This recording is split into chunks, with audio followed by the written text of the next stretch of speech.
मेश्राम मुर्दाबाद, बामन मेश्राम मुर्दाबाद, जय भवानी, जय भवानी, राष्ट्रीय पेशवा बाजीराव महासंघ, राष्ट्रीय पेशवा बाजीराव महासंघ।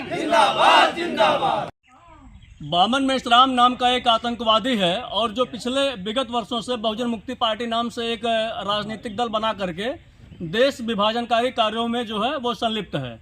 और अभी पिछले दिनों हमको लगता है 2-3 दिन हुआ होगा, संत कबीर नगर में इसके लोगों के द्वारा एक पैदल मार्च किया गया था कि ब्राह्मणों भारत छोड़ो।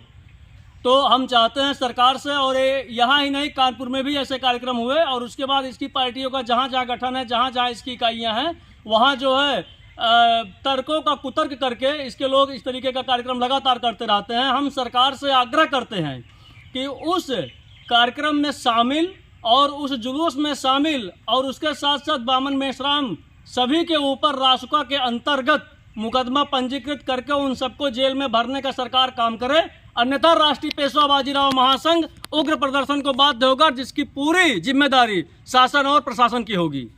राष्ट्रीय पेशवा बाजीराव महासंघ जिंदाबाद, जिंदाबाद। मेश्राम मुर्दाबाद, बामन मेश्राम मुर्दाबाद, जय भवानी, जय भवानी, राष्ट्रीय पेशवा बाजीराव महासंघ, राष्ट्रीय पेशवा बाजीराव महासंघ।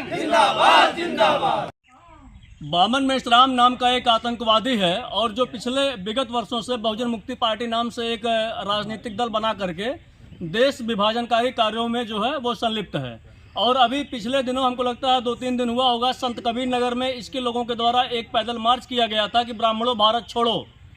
तो हम चाहते हैं सरकार से, और यहाँ ही नहीं कानपुर में भी ऐसे कार्यक्रम हुए और उसके बाद इसकी पार्टियों का जहाँ जहाँ गठन है, जहाँ जहाँ इसकी इकाइयाँ हैं, वहाँ जो है तर्कों का कुतर्क करके इसके लोग इस तरीके का कार्यक्रम लगातार करते रहते हैं। हम सरकार से आग्रह करते हैं कि उस कार्यक्रम में शामिल और उस जुलूस में शामिल और उसके साथ साथ बामन मेश्राम सभी के ऊपर रासुका के अंतर्गत मुकदमा पंजीकृत करके उन सबको जेल में भरने का सरकार काम करे, अन्यथा राष्ट्रीय पेशवा बाजीराव महासंघ उग्र प्रदर्शन को बाध्य होगा, जिसकी पूरी जिम्मेदारी शासन और प्रशासन की होगी।